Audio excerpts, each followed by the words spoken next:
శ్రీ గణేశ శారద మాతృశ్రీ గురుభ్యం నమ. Wisdom chariot ఛానల్కు మీకందరికీ స్వాగతం. ఈరోజు మనం ఆది గురువు, పరమ గురువు, విశ్వగురువు అయినటువంటి శ్రీ దత్తాత్రేయుల వారిని ఒకసారి స్మరించుకుందాం.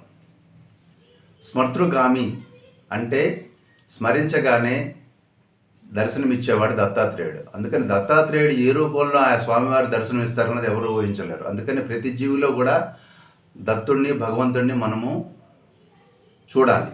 ఆ ప్రకారం అన్ని జీవుల యొక్క, అందుకని మానవ సేవ, మాధవ సేవ అంటాం. సర్వజీవుల యొక్క సేవే దత్త సేవ. ఈ దత్తాత్రేయుల వారికి దత్త ప్లస్ త్రయ అంటే ముగ్గురు మూర్తుల రూపం దత్తాత్రేయుడు. అదేవిధంగా ఆత్రేయ పుత్రుడు, దత్త ప్లస్ ఆత్రేయ, దత్తాత్రేయుడు. దత్తుడు తనను తాను దత్తం చేసుకున్నాడు. ఎవరికి? అత్రి మహర్షికి. అసలు ఈ అత్రి మహర్షి ఎవరు? బ్రహ్మ మానసపుత్రుడు, బ్రహ్మ యొక్క రెండవ మానసపుత్రుడిగా పుట్టినవారు అత్రి మహర్షి. ఆయన మహా తపస్వి. అదేవిధంగా కర్దమ ప్రజాపతికి 9 మంది పుత్రికలు ఉన్నారు. అందులో రెండో ఆవిడ పేరే అనసూయమాత. అనసూయమాత అంటే అసూయ లేని మాత ఆవిడనమాట. ఆవిడ మహాపతివ్రత. వీరిద్దరూ ఆదర్శ దాంపత్యం చేస్తూ ఉండగా బ్రహ్మ యొక్క ఆజ్ఞ మేరకు వృక్షాద్రి మీద పంచాగ్నుల మధ్య ఆయన అనేక ఘోరమైనటువంటి తపస్సు చేశారు ఈ అత్రి మహర్షి. అలా 100 సంవత్సరాలు తపస్సు చేసినప్పుడు ఆ తపస్సులో వచ్చినటువంటి అగ్ని వలన ముల్లోకాల్లో కూడా కల్లోలం అయిపోయిన సందర్భంలో త్రిమూర్తులు వారికి దర్శనమిచ్చారు. దర్శనమిచ్చినప్పుడు వారు తమను తాము దత్తం చేసుకున్నారు. ఆ విధంగా దత్తం చేసుకున్నప్పుడు ఎడం చేతిలో శంఖము, చక్రము, కమండలంతో, కుడి చేతిలో త్రిశూలము, అలాగే పూజమాల, తామర పుష్పం అంటే త్రిమూర్తుల యొక్క చేతిలో ఉండేటువంటి వస్తువులు అన్నమాట ఇవి.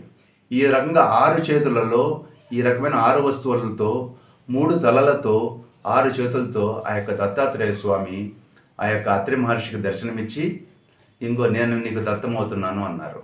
అప్పుడు ఈ అత్రి దంపతులు అంటే అత్రి మహర్షి, అనసూయదేవి కూడాను స్వామి మీరు మాకు ఔరసపుత్రుడిగా కావాలి అని చెప్పి కోరుకుంటే, అయితే కొన్నాళ్ళు నిరీక్షించండి, మీరు తపస్సు చేయండి అని చెప్పి త్రిమూర్తులు అంతర్ధానమైనప్పుడు దత్తాత్రేయుడు అంతర్ధానమయ్యారు. ఆ తర్వాత అనసూయ పాతివ్రత్య ప్రభావం దశ దిశలా వ్యాపించిన సందర్భంలో త్రిమాతలు అంటే లక్ష్మీ, పార్వతీ, సరస్వతి మాతలు త్రిమూర్తులను ప్రేరేపించారు. ఆమె యొక్క పాతివ్రత్యాన్ని ఒక్కసారి పరీక్షించమని చెప్పని వారు కోరిన మీద అత్రి మహర్షి లేని సమయంలో ఒక మునులుగా వారు ఈ యొక్క అత్రి మహర్షి ఆశ్రమాన్ని సందర్శించి అనసూయ మాతతో తమను భిక్ష అడిగారు. ఆ భిక్ష అడిగినప్పుడు అనసూయ మాత భిక్ష ఇవ్వబోగా మాకు కొన్ని నియమాలు ఉన్నాయి, వ్యవస్థగా నువ్వు మాకు అన్నదానం చేయమని చెప్పని వారు కోరడం జరిగింది. అప్పుడు ఆవిడ వీటి త్రిమూర్తులుగా గమనించి నన్ను పరీక్షించడానికి వచ్చారన్న సంగతి ఆమెను గ్రహించి తన యొక్క తపశ్శక్తితో, తన యొక్క మంత్రజలంతో వారు ముగ్గురిని పసిపిల్లలుగా మార్చి ముగ్గురిని ఉయ్యాల్లో పడుకోబెట్టి జరిగిన కథనే పాడుతూ ఉయ్యాల ఊపుతూ ఉండగా అత్రి మహర్షి వచ్చారు. వచ్చి జరిగిన సమయం తెలుసుకుని చాలా సంతోషపడ్డారు. అది జరిగిన విషయాన్ని తెలుసుకుని చాలా సంతోషపడ్డారు అత్రి మహర్షి. ఆ తర్వాత వారికి ఆమె ఆ పసిపిల్లలను చూసినప్పుడు ఆవిడకి స్తన్యం వచ్చింది. ఆ విధంగా వాళ్ళకి పాలిచ్చి ఆమె అనసూయ మాత తల్లి అనిపించుకుంది. ఆ సందర్భంలో త్రిమాతలు తమ భర్తల కోసం అక్కడికి వచ్చి వారిని ప్రార్థించి తిరిగి తమ భర్తలను తాము పొందారు. ఆ తర్వాతి కాలంలో ప్రతిష్టానపురం అనేటువంటి ఒక నగరంలో సుమతి అనేటువంటి ఒక పతివ్రత తల్లి ఉండేది. ఆమె భర్త పేరు కౌశికుడు. అతనికి కుష్టి వ్యాధిగ్రస్తుడు అన్నమాట. అతనికి లేని వ్యసనం ఉండేది కాదు. వేశ్య సంపర్కం కోసం నిరంతరం పరితపిస్తూ ఉండేవాడు. అలాంటి సందర్భంలో అతనికి కుష్టి వ్యాధి ఉన్న సందర్భంలో ఒకరోజు ఒక వేశ్య దగ్గరికి తన తీసుకెళ్ళమని పదే తన భార్యని విపరీతంగా ఒత్తిడి చేయగా ఆమె ఆ సుమతీదేవి తన భర్తను ఒక బుట్టలో కూర్చోబెట్టుకుని రాత్రి వేళ దగ్గరలో ఉన్నటువంటి వేశ్య వాటికకి తీసుకెళ్తుంది. తీసుకెళ్తూ ఉన్నప్పుడు మాండవ్య ముని అటువంటి ఒక మహాముని ఆయనకి దైవవశాన కొరత వేయడం జరిగింది. ఆ కథ వేరే ఉంది. ఆ మాండవ్యం ఉన్న తర్వాత అణిమాండవ్యుడు అన్నారు. ఆయన కొరత వేశారు. అంటే ఒక త్రిశూలం, ఒక శూలం మీద ఆయన గుచ్చారనమాట. ఎందుకంటే ఎక్కడో దొంగతనం జరిగిన సందర్భంలో ఆయన మీద ఆ యొక్క నేరాన్ని మోపి ఆయనకు ఆ శిక్ష వేసినా కానీ ఆయన ఎలాంటి ఉలుకు పలుకు లేకుండా ఆయన మౌనవ్రతంలో ఉన్నారు. ఆ మనోవ్రతంలో ఆ శిక్షని స్వీకరించి దైవ నిర్ణయంగా భావించి ఆ శిక్షను ఆయన అనుభవిస్తున్నారు మౌనంగా.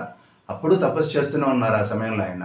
అలాంటి సందర్భంలో ఈ బుట్టలో సుమతి తన కౌశికుడిని పెట్టుకుని వెళ్తూ ఉన్నప్పుడు అతను సంతోషంతో వేసేవాటికి వెళ్తున్నానన్న ఆనందంలో కాళ్ళ చేతిలో జాడిస్తూ కుదురుగా కూర్చోకుండా ఆమె నష్టకష్టాలు పెట్టి ఊగిపోతున్నాడు పైన. ఆ సమయంలో అతని కాలు ఆ మాండవి ముని యొక్క శరీరానికి తగిలింది. వెంటనే ఆయనకి ఆల్రెడీ శూలం మీద కూర్చుని ఎంతో బాధపడుతున్నారు ఆ మహర్షి. ఆయన తపశక్తి వల్ల ఆయన జీవించి ఉన్నారు. అలాంటి మహర్షికి నొప్పి బాధ కలగడంతో వెంటనే సూర్యదేవంలోగా వీడు మరణిస్తాడని చెప్పించారు. వెంటనే సుమతీదేవి తన పాతివ్రత్యంతో అయితే రేపు సూర్యదేవే కాదు అని ఆవిడ, అది శాపం అనుకోండి, ఆవిడ కోరిక అనుకోండి, ఆ క్షణంలో ఆవిడ ఆ మాట అనేసింది. అంతే, సూర్యోదయం ఆగిపోయింది. అప్పుడు దేవతలందరూ కూడాను అనసూయమ్మ దగ్గరికి వెళ్ళి, అమ్మ ఈ విషయంలో మీరే సహాయం చేయాలని చెప్పి కోరినప్పుడు ఆవిడ ఈ సుమతీదేవి దగ్గరికి వెళ్ళి, అమ్మ ఏమి భయపడద్దు, నీ భర్తని నేను మళ్ళీ బతికిస్తాను, ముందు సూర్యోదయం కానివ్వు, నీ భర్త మరణించినా నేను మళ్ళీ బతికిస్తాను అన్నప్పుడు ఆవిడ మీద నమ్మకంతో సుమతీదేవి తిరిగి సూర్యోదయం కావాలని సూర్యభగవానుడిని ఆహ్వానించింది. ఆ విధంగా సూర్యభగవానుడు ఎప్పుడైతే వచ్చాడో మాండవి ముని శాపం వలన ఆ యొక్క కౌశికుడు వెంటనే మరణించడం జరిగింది. వెంటనే అనసూయ మాత తన తపశక్తితో తిరిగి అతన్ని బతికించి పూర్ణాయుష్ను ప్రసాదించి వారికి సకల సౌభాగ్యాలు ప్రసాదించింది.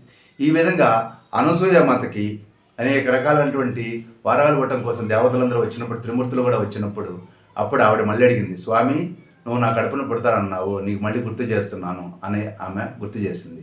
అప్పుడు బ్రహ్మ అంశతోటి చంద్రుడు, రుద్రుడి అంశతో దుర్వాస మహర్షి, విష్ణువు అంశతో దత్తాత్రేయుడు ఆమెకి ప్రభవించారు. తదనంతర కాలంలో వాళ్ళు తమ అంశాలని దత్తాత్రేయుడిలో ఉంచి వారు తపస్సుకు వెళ్ళిపోయినప్పుడు దత్తాత్రేయుడు అక్కడే ఉండి తల్లికి సేవ చేస్తూ ఉండేవారు.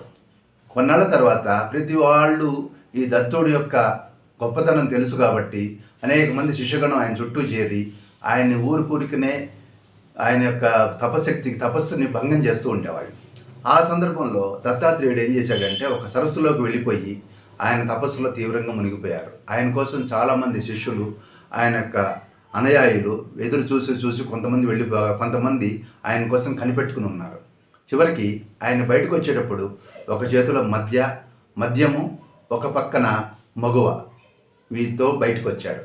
ఈయన భ్రష్టుడైపోయాడు అన్న భావంతో చాలామంది శిష్యులు ఆయనకు దూరంగా జరిగారు. అప్పుడు ఆయన ప్రశాంతంగా తన తపస్సును కొనసాగించడం జరిగింది. ఆ మగువ ఎవరో కాదు, అనఘాదేవి, సాక్షాత్తు ఆదిలక్ష్మి. ఆ తర్వాతి కాలంలో ఆయన తల్లితోటి, అమ్మ నేను సహ్యాద్రి పర్వతానికి వెళ్ళి భక్త జలాన్ని నేను భక్తుల్ని వాళ్ళని అనుగ్రహించాల్సిన అవసరం ఉంది. సో నా అవతారం యొక్క నేను సంకల్పం చేసుకున్నాను, నా అవతారం యొక్క పర్పసే అది అని చెప్పని తల్లిని కోరినప్పుడు తల్లి అంది, అదేమిటిరా నాయన, నువ్వు నా బిడ్డవి, ఇన్నాళ్ళ నుంచి తపస్సుకి వెళ్ళావు, మళ్ళీ ఇప్పుడు వచ్చావు, ఇప్పుడు మళ్ళీ నువ్వు వెళ్తానంటే ఎట్లాగా అంటే, కాదమ్మా నేను లోకాన్ని సంరక్షించాలి అన్నాడు. నువ్వు లోక సంరక్షకుడేమో కానీ ఈ శరీరం ఈ చర్మం నేను ఇచ్చిందే కదా నీకు అంది. అంతే కదమ్మా అని వెంటనే తన ఒంటి మీద ఉన్న చర్మాన్ని ఒలిచి ఆవిడ చేతిలో పెట్టి, ఇదిగో అమ్మ నువ్వు ఇచ్చిన చర్మం అన్నావు కదా, ఇదిగో అన్నాడు. భయంకరంగా రక్త మాంసాలతో ఎముకల గూడుతో ఉన్నటువంటి దత్తాత్రేయుని చూసి ఆవిడ సంభ్రమాశ్చర్య చకుతురాలైపోయి, స్వామి నువ్వు గొప్పవాడివి, నువ్వు ప్రజలను ఉద్ధరించడానికి పుట్టావు, నేను నిన్ను ఇంట్లో కట్టేసుకోవడం భావ్యం కాదు, నువ్వు సహయాద్రి మీద ఉండి భక్తులకు అభయం ఇవ్వు నాయన అని చెప్పనేసి ఆశీర్వదించి పంపించింది. ఆ విధంగా దత్తాత్రేయుడు సహ్యాద్రి పర్వతానికి చేరి అనేక రకాలైనటువంటి లీలలు ప్రదర్శించారు సహ్యాద్రి పర్వతంలో. ఇప్పుడు మాహూర్ గడ్ అని చెప్పని అంటాం, మాతాపురం అంటాం. ఆ ప్రాంతంలో స్వామివారు అనేక లీలలు ప్రదర్శించారు. బ్రహ్మ వేదాంగాల్లో మర్చిపోయిన సందర్భంలో చివరికి గాయత్రి మంత్రం కూడా మర్చిపోయిన సందర్భంలో దత్తాత్రేయులు వారు తిరిగి ఆయనకి ఆ వేద దానం చేశారు. అదేవిధంగా జంభాసురుడు అనేటువంటి ఒక రాక్షసుడు దేవేంద్రుడిని పదవీచ్యుతుడిని చేసినప్పుడు దేవేంద్రుడి కోరిక మేరకు ఆ జంభాసురుడిని కూడా ఆయన నిర్మూలన చేశాడు. అదేవిధంగా ఒకసారి సూర్యుడు తన పుత్రికని కామించిన సందర్భంలో వచ్చినటువంటి శాపం వలన కుష్ఠవ్యాధిగ్రస్తుడైనప్పుడు సూర్యుడికి కూడా పద్మతీర్థంలో స్నానం చెయ్యి నీకు ఆరోగ్యం కలుగుతుంది అని వరమొసగి ఆయన ఉద్ధరించిన వాడు దత్తాత్రేయ మహర్షి. అదేవిధంగా ప్రహ్లాదుడికి కూడా ఆయన యొక్క జ్ఞానబోధ చేశారు. అలాగే యయాతి మహర్షి కుమారుడైనటువంటి యదు మహారాజుకు కూడా ఆయన జ్ఞానబోధ తత్వబోధ చేశారు. ఆ సందర్భంలోనే తనకు 24 మంది గురువులు ఉన్నారని చెప్పి ప్రకృతిలో ఉన్నటువంటి వివిధ జీవరాశులను పంచవనం యొక్క ఈ యొక్క పంచభూతాలని వీళ్ళన్నింటిని కూడా తన గురువుగా స్వీకరించి వాళ్ళ ద్వారా ఆ యొక్క వివిధ 24 మంది గురువుల ద్వారా ఒక్కొక్కళ్ళ దగ్గర నుంచి ఏమేమి తీసుకున్నారు, ఏకాంతంగా ఉండటము, తపస్సు చేయటము, అన్నిటికీ డిటాచ్డ్గా ఉండటము, అటాచ్మెంట్ తగ్గించుకోవటము, మౌనంగా ఉండటము, ఏకాంతంలో ఉండటము, ఇలాంటివన్నీ అనేక రకాలైనటువంటి గొప్ప గొప్ప విషయాలని 24 మంది గురువుల దగ్గర నుంచి తీసుకున్నటువంటి దత్తాత్రేయుడు దాన్ని అవధూతోపాఖ్యానం అని మహాభాగవతంలో కూడా వస్తుంది. ఆ విధంగా ఆయన యదు మహారాజును ఉద్ధరించారు. అదేవిధంగా మదారాస పుత్రుడు అయినటువంటి అలర్కుడు అంటే పిచ్చి కుక్క అని అర్థం. తల్లి ఆ పేరు పెట్టింది. అది ఎందుకనేది మనం మరొకసారి చెప్పుకుందాం. ఆ విధంగా అలర్కుడి యొక్క జ్ఞానబోధ కూడాను ఈ దత్తాత్రేయ మహర్షి చేశారు. ఇక ముఖ్యమైన కథ అర్జునుడు అంటే మన అర్జునుడు, పాండవుల అర్జునుడు కాదు, కార్తవీర్యార్జునుడు. అంటే కృతవీర్యుడు శీలధారి అనేటువంటి దంపతులకు పుట్టినటువంటి వాడు. మాహిష్మతి సామ్రాజ్యాధిపతి అయినటువంటి ఈ కృతవీరుడు అనేటువంటి చక్రవర్తి యొక్క భార్య పేరు శీలధారి. వారిద్దరూ కూడా తపస్సు చేసినప్పుడు రవిని ఉపాసించి సూర్యుని ఉపాసన చేసిన సందర్భంలో పుట్టినవాడే అర్జునుడు. ఆయన కుమారుడు కాబట్టి అతన్ని కార్తవీర్యార్జునుడు అన్నారు. అయితే దురదృష్టవశాత్తు అతను చొట్ట చేతులతోటి అతను ఆ అధికారానికి పనికిరాని విధంగా అతను పాపం పుట్టాడు. పుట్టిన సందర్భంలో అతను తన యొక్క అంగవైకల్యానికి బాధపడుతూ ఉన్నప్పుడు మంత్రులందరికీ కూడా రాజ్యాన్ని అప్పచెప్పి తన తండ్రి యొక్క తదనంతరం ఈ రాజ్యాన్ని మంత్రులకు అప్పచెప్పి ఆయన సహ్యాద్రి పర్వతం మీద ఉన్నటువంటి దత్తగురుదేవుల యొక్క ఆశ్రయం కోసం అక్కడికి వెళ్ళడం జరిగింది. అప్పుడు అందరూ చెప్పారు, ముందే దత్తాత్రేయులు సామాన్యులు కాదు, అంత తేలిగ్గా నిన్ను స్వీకరించరు, అనేక రకాల పరీక్షలు పెడతారు, మనం అన్నిటికీ సిద్ధపడి అక్కడికి వెళ్ళాలి అని అందరూ చెప్పారు. అందుకని నేను ముందు జాగ్రత్తగానే అన్నిటికీ సిద్ధపడి అక్కడికి వెళ్ళారు. ఆయన ఎన్ని రకాలుగా చేతికరించుకున్న ఆయన బాలోన్మత్త పిశాచ వేషధారి అనమాట దత్తాత్రేయులు వారు. ఏ రూపంలోనైనా ఉండొచ్చు, అలాగే ఏదైనా జీవుల రూపంలో కూడా మనల్ని పరీక్షిస్తూ ఉంటారు. అవన్నీ తెలుసుకున్నవాడై ఆయన ఆశ్రయించి ఆయన పాదాలను వదలకుండా పట్టుకొని చివరికి ఆయన అనుగ్రహం పొంది అష్టసిద్ధులు, నవనిధులు, ఒక పెద్ద విమానం, అలాగే ఆయన రాజ్యంలో అధర్మం అనేది జరగకుండా ఉండే విధంగా అనేక వరాలు పొందాడు. చివరికి ఆయన ఏం చెప్పాడంటే, జాతస్య ధ్రువ మృత్యు, స్వామి అట్టగైన మరణం తప్పదు నాకు, ఒక గొప్పవాడు నీలాంటి అవతార పురుషుడి చేతిలో చనిపోవాలని కోరుకున్నాడు. అందువల్ల ఆయన పరశురాముడి చేతిలో చివరికి చనిపోవడం కూడా జరుగుతుంది. ఆ కార్తవీర్యార్జునుడు ఎంత శక్తివంతుడు అంటే 1000 చేతులతో ఉండేవాడు. రావణాసురుడిని బంధించి తన కారాగారంలో పడవేస్తే అప్పుడు రావణుడు తాతని పులస్త్య బ్రహ్మ వచ్చి చివరికి ఆయన కుమారుడిని, రావణాసురుడి తండ్రి అయినటువంటి పులస్త్య బ్రహ్మ వచ్చి తన కుమారుడిని విడిపించుకున్నాడు కార్తవీర్యార్జునుడి యొక్క కారాగారం నుంచి. రావణాసురుడిని ఇట్లా కట్టి పడేసాడు తీసుకెళ్ళి. అంత మహావీరుడు. ఈ శక్తి అంతా ఎక్కడి నుంచి వచ్చింది? సాక్షాత్తు దత్తాత్రేయుల వల్లనే ఇదంతా వచ్చింది. అందుకనే అంతేకాకుండా కార్తవీర్యార్జునుడి పేరు మీద ఒక మంత్రం ఉంది, మీ అందరికీ తెలిసో తెలియదు. సుమంతో కార్తవీర్యార్జునాయ నమః. ఈ మంత్రం చేసినప్పుడు పోయిన మనుషులు, పోయిన వస్తువులు కూడా దొరుకుతాయి. ఇది ఎంతోమంది సాధన చేయడం నేను నా కళ్ళారా చూశాను. అనేక మంది పోయిన వస్తువులు తిరిగి సంపాదించుకున్న వాళ్ళు ఉన్నారు. సుమంతో కార్తవీర్యార్జునాయ నమః, ఇది మంత్రం. అంతేకాకుండా కార్తవీర్యార్జునుడు రాజ్యంలో ఎవరైనా అధర్మం చేయాలనుకున్నా, దొంగతనం చేయాలనుకున్నా ఆ క్షణంలో కార్తవీర్యార్జునుడు అక్కడ ప్రత్యక్షమైపోగలిగేవాట. ఈ శక్తులన్నీ కూడా దత్తాత్రేయుల వారి వల్లనే కార్తవీర్యార్జునుడికి లభించినాయి.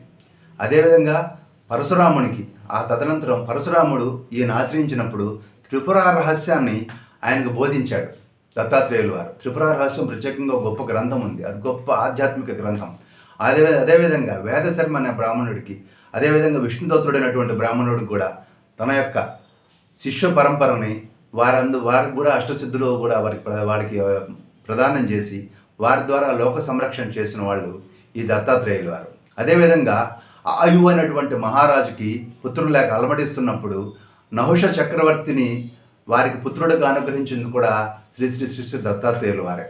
అదేవిధంగా ఆయన శ్రీపాద శ్రీవల్లభుడిగా, నరసింహ సరస్వతిగా, అదేవిధంగా ఎన్నో అవతారాలు, సాయిబాబా అవతారంగా, అలాగే అక్కలగూడ మహారాజు మన స్వామి సమర్థ అని చెప్తాం, ఆయనగా తాజుద్దీన్ దాదాగా, ధునివాలా బాబాగా, మాణిక్య బాబాగా, ఇలా అనేక మంది ఈ కలియుగంలో ఉద్భవించినటువంటి అనేక మంది అవధూతలని దత్త అవతారంగా మనందరం భావించి నిరంతరం పూజిస్తూ ఉంటాం. అందరూ అవధూతుల యొక్క మూలస్థానం కానివ్వండి, గమ్యం కానివ్వండి ఆ దత్తాత్రేయుడే. అందుకనే ఆయన పేరు మీద ఒక మంత్రం కూడా ఉంది, ఓం ద్రాం దత్తాత్రేయాయ నమః. ఈ మంత్రం కూడా చాలా గొప్ప మంత్రం. గురువు యొక్క బలం తక్కువగా ఉన్నవాళ్ళు, గురువు యొక్క అనుగ్రహం పొందగలిగిన వాళ్ళు ఈ యొక్క మంత్రం చాలామంది చేయవచ్చు. అదేవిధంగా దిగంబర దిగంబర శ్రీపాదవల్లభ దిగంబర దిగంబర దిగంబర అవధూత చింతన దిగంబర. ఈ మంత్రం కూడా కలియుగంలో చాలా గొప్ప మంత్రం. గాణగాపూర్ లాంటి ప్రాంతాల్లో, అదేవిధంగా కురుగడ్డి లాంటి ప్రాంతంలో, అదేవిధంగా అనేక రకాల దత్తక్షేత్రాల్లో ఈ దత్త మంత్రం నిరంతరం ప్రతిధ్వనిస్తూ ఉంటుంది. అలాంటి దత్తాత్రేయుని యొక్క ఆశీర్వచనం, అనుగ్రహం మనందరి మీద పడాలి అని చెప్పని ఈ రోజున మీ అందరూ ప్రార్థిస్తూ, మీ అందరి కోసం జై గురుదత్త.